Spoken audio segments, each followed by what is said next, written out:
Assalamualaikum warahmatullahi wabarakatuh. Perkenalkan, nama saya Muhammad Hafiz Sinaga, asal kelas 10 Teknik Otomasi Industri 1. Saya di sini akan mempresentasikan hasil pertemuan guru, wali, dan walas. Oke. Baik, yang pertama yaitu perhatian untuk sukses. 1. Cek informasi di grup WA atau lisan.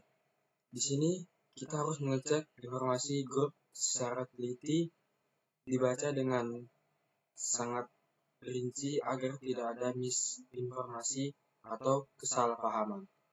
Yang kedua, dibaca, dipahami, dan dihayati informasi tersebut sama seperti yang di awal. Nomor 3 yaitu semua itu dikumpulkan datanya yang diperlukan bisa dengan dicatat di buku tulis atau diketik di handphone, di notebook, di aplikasi di handphone atau yang lainnya yang dapat mempermudah mengingat kembali agar tugas atau informasi bisa diakses dengan cepat. Lalu yang keempat, dikerjakan sesuai permintaan. Jika di informasi tersebut seperti tugas itu juga langsung dilaksanakan sesuai dengan permintaan dari si pemberi informasi. Yang kelima, periksa kebenaran atau kesesuaian data yang dimasukkan. Nah, kita harus memeriksa kembali apa-apa saja yang kita kerjakan agar tidak ada kesalahpahaman antara si pemberi informasi dan kita.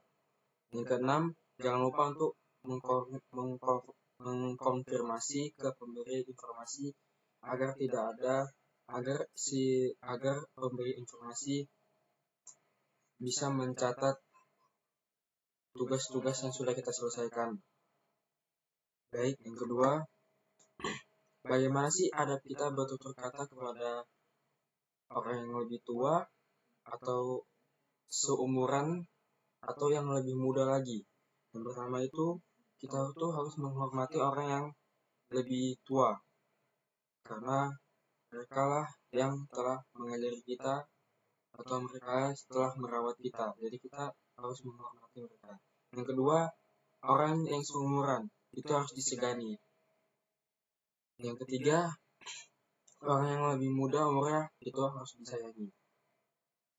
Semua ini demi menjaga kesejahteraan dan menjaga adab kita di orang-orang tersebut.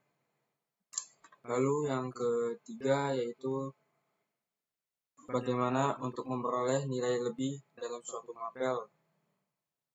Yang pertama itu kita harus mengerjakan tugas tepat waktu, dan tugasnya tidak hanya tepat waktu tapi juga harus benar dan tepat waktu. Yang kedua itu kita harus aktif dalam kelas, bukan aktif dalam mengobrol, mengganggu teman, dan hal-hal yang mengganggu dalam kelas, tapi aktif dalam bertanya dan jawab. Jika aktif dalam kelas dalam bertanya jawab sama dengan kita bisa memiliki ilmu, ataupun jika kita aktif dalam kelas dan kita kurang paham, itu juga bisa. Pasti akan memiliki ilmu jika kita aktif dalam bertanya dalam kelas. Yang ketiga yaitu aktif belajar sama teman yang paham. Nah, kalau kita aktif belajar sama teman yang paham, otomatis kita lebih cepat memahami suatu mapel. Mungkin guru tersebut kurang dalam menjelaskan mapel tersebut, suatu mapel. Nah, di sini teman berperan sebagai guru kedua yang bisa kita tanyakan, yang paham. Lalu yang keempat, bacalah beberapa buku-buku yang termasuk dalam mapel yang mau kita pahami, atau artikel yang sesuai dengan topik yang mau kita pahami. Sesuatu topik yang mau kita pahami.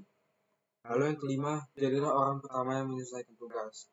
Sama seperti yang awal, mengerjakan tugas waktu 1 dan nomor 1 dan nomor 5 ini menjadi hal yang sama, tetapi kedua ini harus dikerjakan dengan benar. Jika tidak benar, saya sama saja dengan yang mengerjakan terlambat tetapi benar dalam membuat. Oke. Yang keempat yaitu filosofi pisau tumpul. Nah, bagaimana caranya agar pisau itu bisa tajam? Nah, sama seperti belajar. Maka belajar sebanyak-banyaknya dan latihan dengan cara latihan tugas banyak-banyaknya agar otakmu bisa tajam dalam berpikir. Sama seperti pisau yang biasa berulang kali untuk menjadi tajam. Oke, kuliah bagus itu bagaimana sih? Kuliah bagus itu bisa dilihat dari nilai. Nilai yang pertama itu nilai bahasa Inggris. Nah, yang kedua itu nilai bahasa kuliah bagus. Kuliah yang bagus itu bisa dilihat dari nilai yang pertama itu nilai bahasa Indonesia. Yang kedua itu bahasa Inggris. Lalu yang ketiga itu matematika. Nah, kalau matematika ini jika sangat pandai, maka kamu cepat dalam berpikir dan menemukan suatu masalah dan bagaimana menyelesaikannya. Lalu yang kelima, kerja bagus atau terampil. Nah, kerja bagus itu tidak hanya dilihat dari fisiknya, mukanya, atau badannya atau yang lainnya, tapi juga dalam yang pertama itu skill berkomunikasinya yang seperti bahasa Inggris. Yang kedua, yang pertama bahasa Inggris. Jika Anda ingin bekerja di luar negeri, bahasa Inggris ini sangat diperlukan untuk berkomunikasi dan lain-lainnya.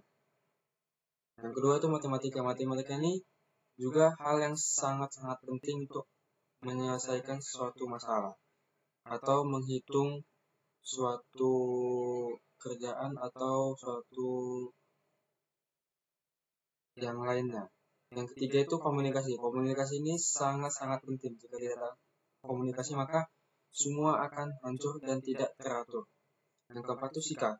Sikap ini sangat-sangat dibutuhkan juga, sangat-sangat bagus juga, karena dengan kita yang bersikap yang bagus maka atasan kita atau orang yang di sekitar kita menganggap kita ini orang yang sangat terampil dalam bekerja. Yang kelima itu keterampilan. Keterampilan juga sangat dibutuhkan untuk menjadi kerja yang terampil. Keterampilannya contohnya bisa memasang kabel atau bisa menservis laptop dan lain-lainnya sesuai dengan apa yang kamu apa pekerjaan kamu. Oke, sekian dari saya. Mohon maaf bila ada salah kata. Wassalamualaikum warahmatullahi wabarakatuh.